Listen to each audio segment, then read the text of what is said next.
Hello, hello, happy Sunday. Welcome. This is the Insaka Talk Show. My name is Priska. In the studio today, I have my cousin Naomi. Naomi is not just my cousin, she was a guest last week when we talked about how the healthcare system failed her. And because the healthcare system failed her, she went through postpartum depression. Today, we're going to talk about that. Naomi, welcome. This is the Insaka Talk Show. How are you? Thank you. I'm good. How are you?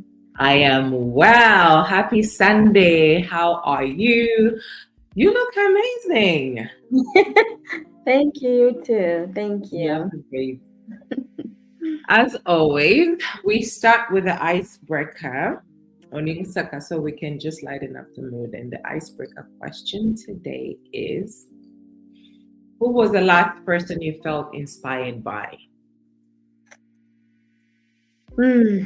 My husband. Good. And why? I don't know. Before we were married, there's something that he always told me that always sticks to me is always value yourself. I love that coming from a husband. So, I love that coming from a husband. That's good. I love that. For me, it's good, and you do. I think you and I are very similar. We are my man, my man, my man, my husband, my husband, my husband. You always put, and he's such a handsome young man. You always like, oh, my husband, this, happy Father's Day, happy this, an amazing man. And you have such a supporting husband. I For do. me, the last person that I felt inspired by is Martha Stewart. And I've been seeing her, watching her, and I recently just watched her documentary and started reading about her, just how she is as a woman and starting all over after she was incarcerated. She came out of prison. She's now a free woman, which she's done more things and people know more about her, as opposed to when you go to prison, people just like write you off. But with her, she's made more money, she's more popular, she's inspiring more lives and doing different things. Yeah, that's what I was more inspired by. And just making household chores seem like it's nothing. You can make money from just cleaning, you can make money from doing anything. All right, let's go to community news. As you all know, in the DMV area, we are hosting the OSA Independence Party on October 26th. I hope to see you, Naomi. The DMV area. I'll do my best. Or Zambians in the United States, in the diaspora, if you want to come from Zambia, you can come on October 26th in the DMV area, which is Washington, D.C., Maryland, and Virginia. We're expecting to see a lot of people. Last year, it was amazing. I will do my best. I will do my best. Yeah, hopefully I will see you. Yeah, all right. Let's get into it. So I was gonna go to commercial, but for the sake of time, and we can just dive in and just get started. So last week you were here. We talked about how the healthcare system failed you. You're married. You're a mother of 3. We lost the son. May his soul rest in peace. And after that, you went through postpartum depression. That a lot of people postpartum. Am I saying it right? Postpartum depression. Yeah. I struggle with that word. And a lot of people, and you and I have talked about this, a lot of people don't even recognize or understand what that is. But you recognize that earlier. How did you know that I'm going through postpartum depression right now? You don't really know it because when you give birth, like the first time I had my baby, actually, let me start. Before you have a baby, a lot of people put fear in what a baby will bring to you, like take away your freedom or how they will cry, they want to eat, but they don't tell you how that will affect your life. Right. So I remember when I first gave birth to my son, like in the hospital, they don't really talk much about it. They just tell you, hey, if you feel like you're having postpartum depression, you just contact this number, but they don't explain what it is. And then if you're just from giving birth, you're so tired. You and your mother, you're looking forward to touching that new baby, but you don't know that your upcoming days you'll be more tired. You want to rest. You just want, I just gave birth. I just want to be left alone, not knowing that you have to now start feeding that baby. You gotta now, protect that child. It's now your job. So I didn't know I had it until I think I had a lady that came and visited me. Um, and I think she saw it in me because I was exhausted. I was tired and he was crying. I still didn't learn how to breastfeed my son. So, with that being said, the lady could see it in me that she offered herself to come and help me. But by then, it was my first time and it was COVID. And I refused the help because I didn't say, she didn't say it, but and it was her first time. She just said if I needed help, to contact her. And it was a lady from church, and my mother-in-law had just left after going to see me. She had to go back to work. So the baby crying took my, like, I was worn out where I could only hear the child crying. So with that, your brain start doing tricks on you. You Right. start, you want that baby to shut up. You can't go outside because you have a sore. You're in pain. Your friends are out there either partying and they're doing these things, and you can't do that. So what it does is postpartum depression creates, it's like something every human being has in their mind. Mm-hmm. It But we just, don't know what it is. yes, it's a mindset of evil thinking in a way. That's the easiest way I can say. Where the devil comes in now and he wants to find that negative energy you're sensing and he enlightens it. From nowhere, it's like, oh, this baby is crying. It's, just do this to it. It starts giving you ideas of what you should do to that child. Either you throw the baby away, you do, cut it up, do this. So all those things, if you are not strong enough and you don't have strong support, you hear a lot of mothers that end up killing their children. So I know we talked about, and I should have asked this from the beginning for people that are watching. Of course, in America, we understand what postpartum depression is. For somebody, a young mother who's sitting in Zambia in some remote village somewhere where she's never heard of the word postpartum depression. Just in very simple terms, could you tell us what that is? What is postpartum depression? Postpartum depression is when you have evil thoughts that you can do that will cause you to do harm to yourself and to the baby. Right. Thank you. Almost like regret, You won't regret it until it's done. like Because your almost like mind, regret, like, why did I have a baby? Why am I going through this? yes, yes. And then if you also don't have a life, like if your partner that you had a child with is not in support, Mhm. makes it easier for you to do that harm compared to those who actually have the support of their partner. Right. So you've been pregnant twice, married. The first son, you went through postpartum depression. The second pregnancy, you didn't even heal from postpartum depression. The second pregnancy, you have twins, we lose one, and you have already recognized from having the first son. Now you have the babies, the twins. And what steps did you take to acknowledge and say, I know the lady talked to your church and say, okay, I think I recognize what you're going through, you yourself. What steps did you take to acknowledge that? With my twins? Yes. Even with the first one, like just saying, okay. With the first one, I actually, when I finally, when like I couldn't take it anymore because I found myself crying, kissing the baby while my mind was just telling me, "You got to do it. You got to do this."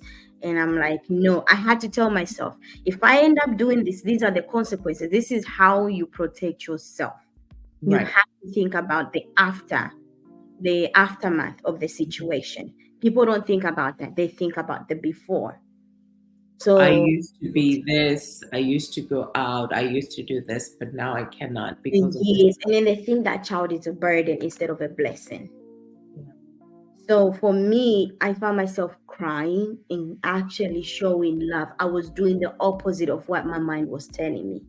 So my mind was telling me, you do this to this child. I was kissing the baby and crying for help. And as I cried for help, like if you're not a Christian, I don't know. But for me, God was answering my help by having people come into my house to come and help me. And like I said, the first lady that came, she didn't even leave her number, but she had my number at some point. And I remember I was asking this other lady, I'm like, can I have a number of this woman?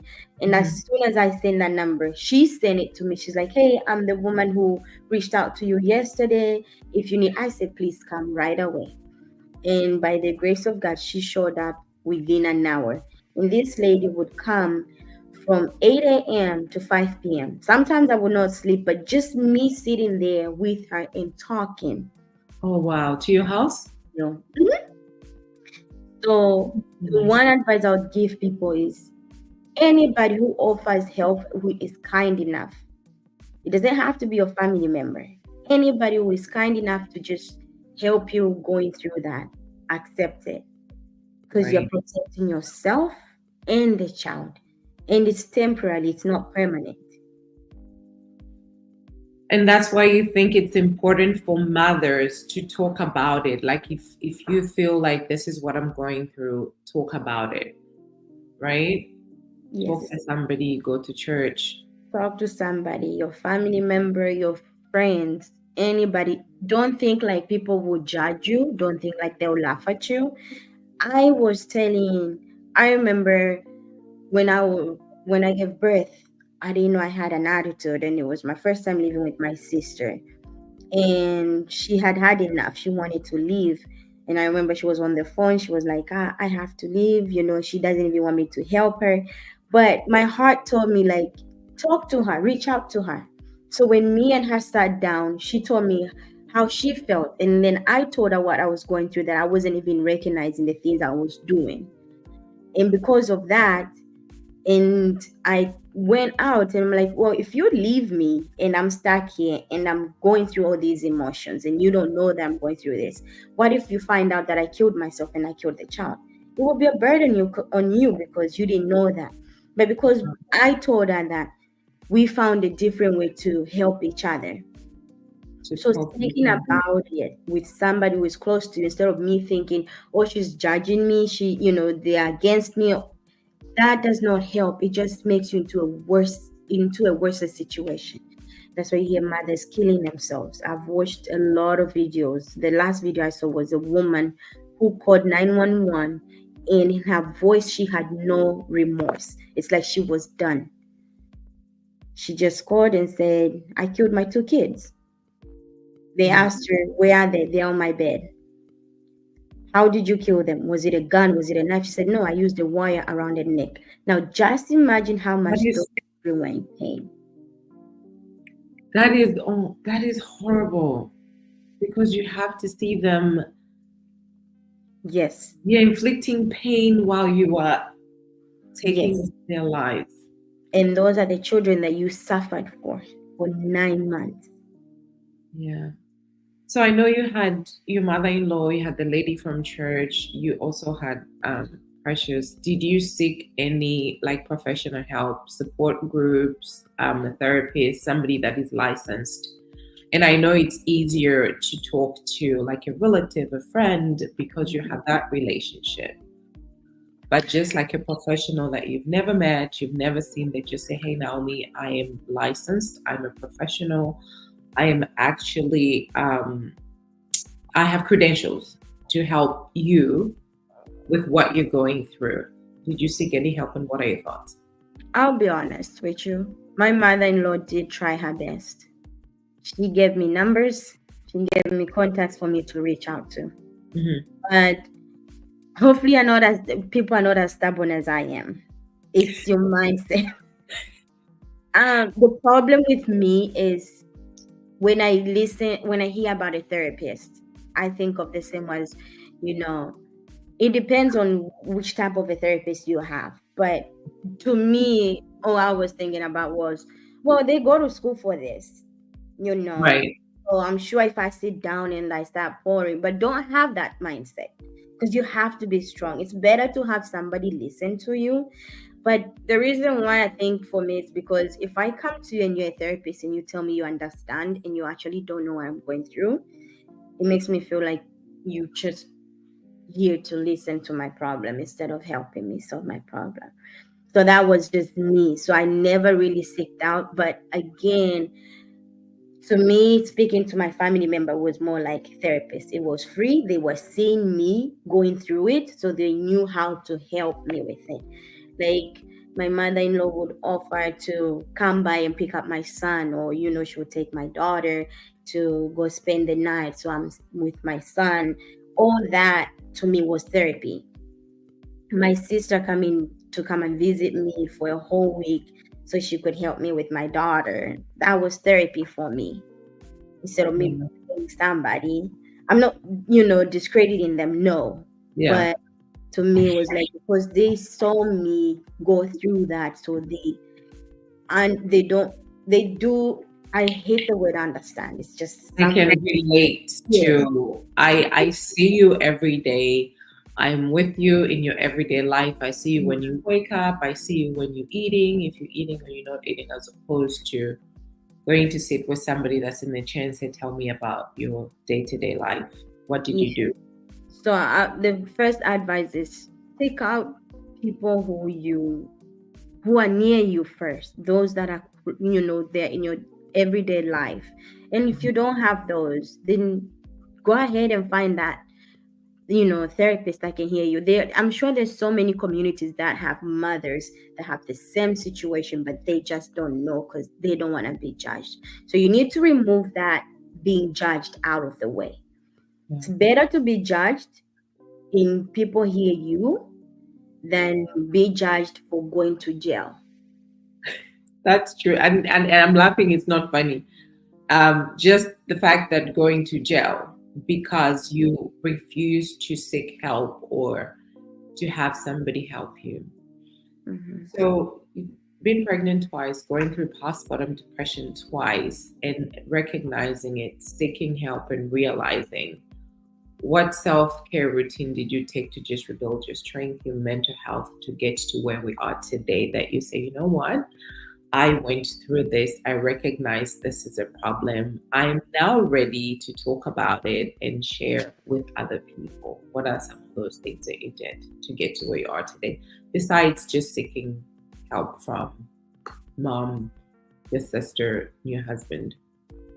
So on that self-care practice, to me, was more of prayer in religion. I didn't know that I was not taking care of myself at all Mhm. before I found like I said, talking to my family member, and then one of them introduced me to a man of God that prayed with me, and then with the grace of God, we had this conference where Apostle Joshua Selman came to the US for the first time, and then we went there. So after that, and I got prayed for, and I got my kids prayed for, and I didn't know that I had something because of postpartum depression. I was literally carrying maybe like a 40 or 50 pound bag on my shoulder every day. That's how negative my mind was. I didn't even know that. I only had just a day by day move forward. My kids are alive today, praying that tomorrow they'll be alive. I didn't care about how my house looked like. I didn't care about how I looked like, you know. So after praying, having everyday prayers, and praying for my kids, seeing things changing, and then my mood started changing. And then after that conference, I felt like that 40 pound of bag on my shoulder was lifted to where I'm like, I didn't even know my house. Like I said before, it looked like a graffiti You or don't see it. yes, I wasn't seeing it. It's like I was seeing it, but I would tell myself, okay, now get up and clean. And then my mind would be like, no, tomorrow you'll be driving 3.5 hours to take your daughter to this appointment. And then the day after, and then you have to do this for your son. Then you have to do this. So every time I kept thinking about that, I was just like, overwhelmed. My mother-in-law would see it, she would mention it. My sister would see it, she would mention it. But I'm like, it would come in here, come out the other way. So after prayers, which I'm still working on, my life is now a little bit different. So for self-care, you first love yourself. Love yourself. Look around your surrounding. Everything, dirt is also negative energy. Yeah. You know, you have to surround yourself with positive energy. How do you do that? Either hire a cleaner or something. I never did that, but something to help you be in a better environment. And I want to mention this. Sometimes we can be very judgmental and we don't know what somebody's going through. You go in their home, and I'm guilty for that. I'm guilty for that. And I did tell a story on Insaka. There was a lady that she braids hair. One of my friends went to get her hair braided. When I tell you, Muganda Mwadila Bile, I couldn't eat. I Everything on the wall was dirty. I don't know what it was with the shoes. And I mentioned it to somebody. I don't know now, and I'm so sorry that I judged her. I don't know what she's going through. I don't know what her mental capacity is. It could not be postpartum depression because our kids are older. Maybe it's just depression Yeah. that I mean, tells us, it grows on you. I'm yeah, My first time I came to the US, my mom was braiding hair, and I remember we went to this two ladies' house. They had dog hair. It was so nasty that I wanted to clean it. And I remember my yeah, me mom too. saw me speeding under my t-shirt every second, and she had to call my dad to come pick me up. I couldn't even eat the food he brought. I was just speeding my t-shirt. I was like, she was, I don't want them to see you doing that. So, Yeah, yeah. I. But this one, apparently, she's been like that for years because I had called a friend of mine. I was like, I can't. I want to offer help. My friend has a construction company. I was going to offer for her to just go and paint and do stuff, but I apologize. I And was judgmental on her. life is, Yeah, just taking care of yourself. All right, so the healthcare system fails you, uh, mistreated you, don't want to pay for the ambulance. What is it? Also, when for those of you that did not watch the last episode, we talked about how the healthcare provider, the doctor rather, went in and just said, "Congratulations," and not even "I'm sorry for your loss," but then offered her birth control. In other words, stop having children, right? What is it that you think the healthcare provider should do better to support mothers that are going through postpartum depression mentally, emotionally? Just what do you wish that the doctor would have said to you in that moment? What did you want to hear him say to you? I wanted him to at least recognize that he was wrong. Hmm. Because when I complained, the thing he said was he only saw me a couple of views. Like he didn't recognize anything wrong. And then the fact that he went and told the case manager that he spoke to me about postpartum depression when all he mentioned was types of birth control pills. I feel like a lot of these doctors they need to be evaluated. Yeah, Yeah, they go through a lot to get that license, but getting that license and you passing does not guarantee you to mistreat anybody, whether a mother or anybody, because our lives are in your hands. The same way right, we put, our lives in God's hands. God gave us that mind, doctors and all these people. You work as one. The problem, I've worked in health field. The problem is you have, like, if you're a CNA, a nurse will look down on a CNA, and right. then a doctor will look down on a nurse. And Yeah, it shouldn't be like that. It should be we work together to make this person a better person. yeah, You have It's with a healthcare system that has nice doctors and nice nurses and nice CNAs because they work as a team.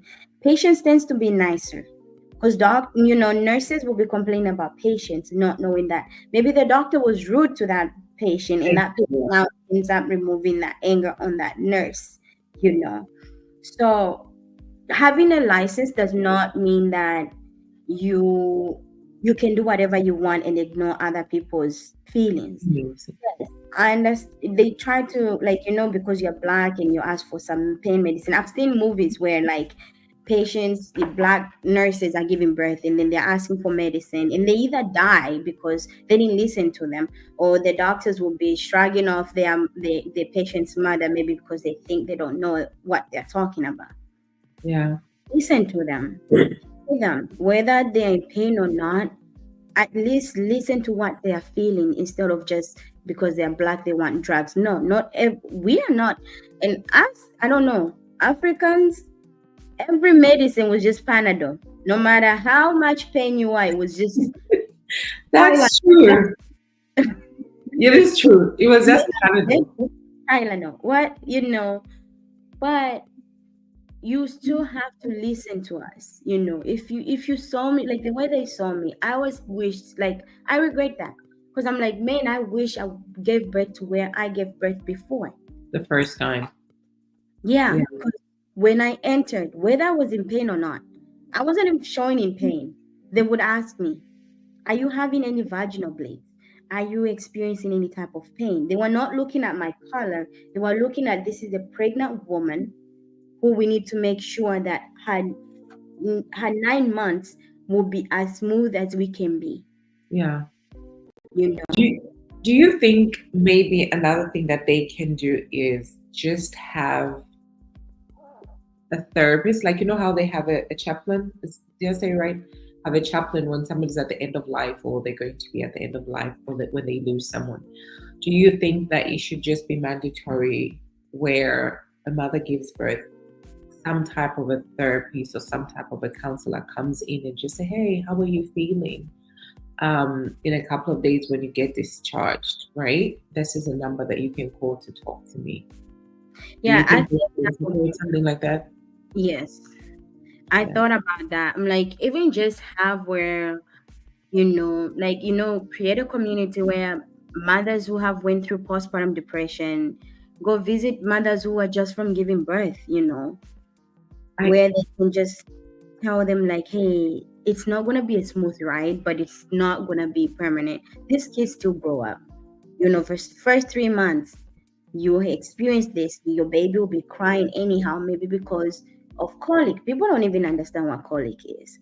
But for somebody that my son experienced it, it means, their intestines, because they are small, and when they are born, they are all squished up. So when they start, unraveling, they tend to have stomach ache, where now there will be. Oh, that's what it is? Yes. I didn't know. There's some medicine out there that helps them, or there'll be a setting where I had to figure out a way that I was holding my son. If I put him facing, like, put him on my knee, he was feeling more comfortable. Because it was pressing on his stomach. Yes, while he's crying.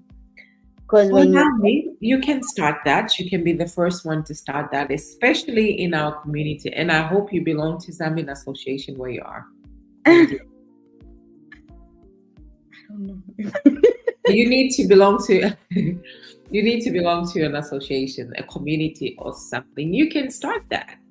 And talking to you, having this conversation, I realized there's not much awareness about postpartum depression, about when you lose a baby, what do you do as a mother? They don't talk about it. I don't even know if I went through it, because unlike you, I was almost by myself.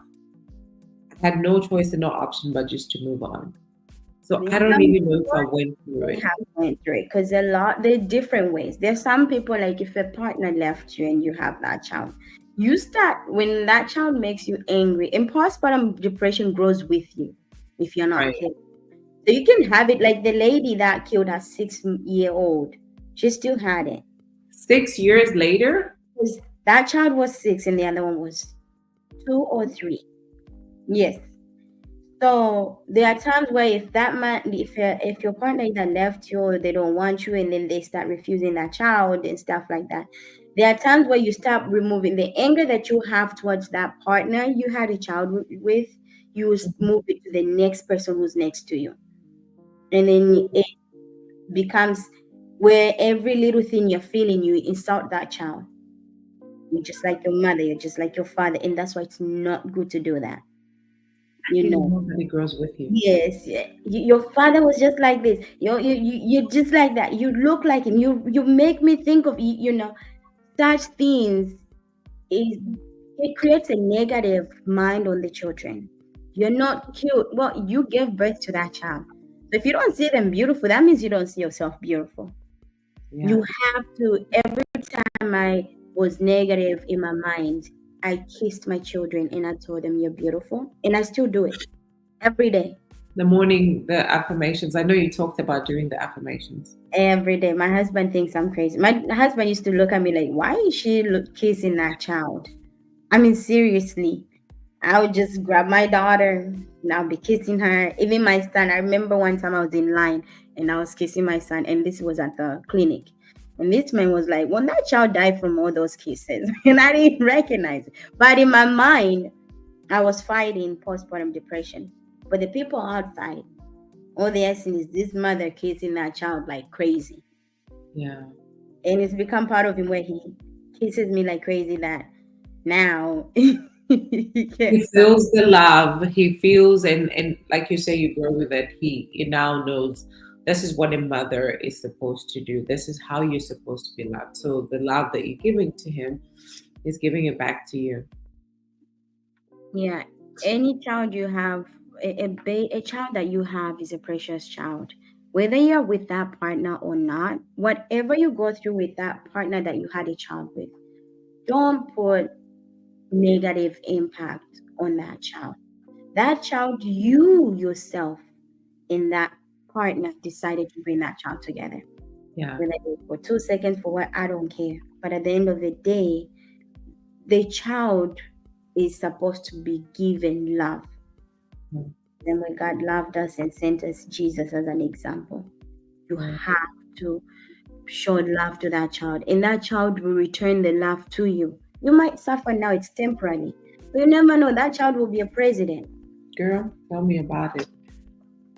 And God, God is powerful. He's Yeah, powerful. it's heavy. So your mother, to going through postpartum depression twice, you have help, you have support, you've healed, you are where you are right now, where you're able to even talk about it, give advice. What advice would you give to a young mother like yourself who is an immigrant that just moved to America, does not have a support system that you were lucky to have, and they are mistreated by the healthcare? Pretty much your experience. We just meet Naomi. My name is Priska. I'm going through this. What advice would you give to that person? For whoever is watching, the advice I can give them is they can reach out to you and get my number. I'm here. I'm all here to listen. I've been there before. But the strongest advice is pray. Yeah. I'm a person that God has shown mercy since the day I was born, and I know He will continue showing me mercy. People don't believe in miracles, but I've seen it happen multiple times, especially with my kids. I knew God took care of me when I was young, but miracles has happened through my kids. That's when I know that the God I Right. serve is the most powerful, and He's always gonna be there with you. Whether I'm there or Priska is not there, God is the number one.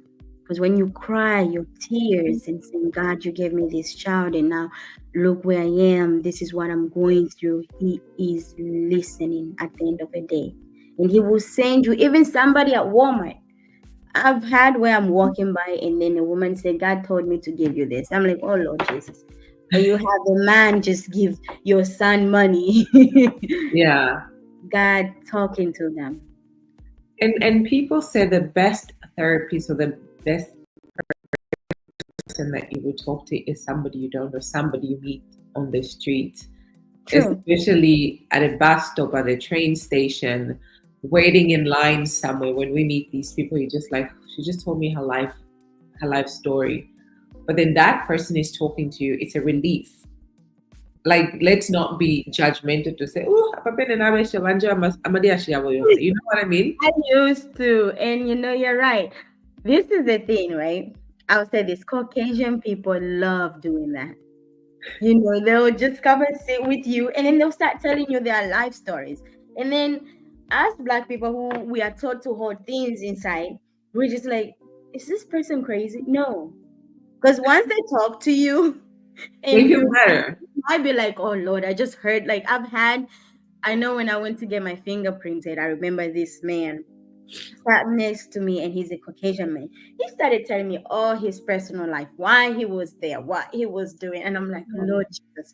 And to him, he may have been healing or he may have been talking, but he was releasing something that was in him Yeah, for him to tell me that. yeah. And so when you do that, and you hear other people, you try it. Just sit down and talk to that person. Whether they judge you or not, that's okay. But you never know. It might be an angel you're talking to Yeah. that might And even help you. now that we're talking about it, I just thought of something like, let's normalize, like the man was talking to you, kind enough to just say, hey, if you need to talk some more, here's a phone number that you can call, or the therapist, one of those toll free numbers. I think let's normalize to just have those numbers in our phone to say, oh, this is another person that you can talk to. I think we should do that just to give them help. Yeah. Yeah.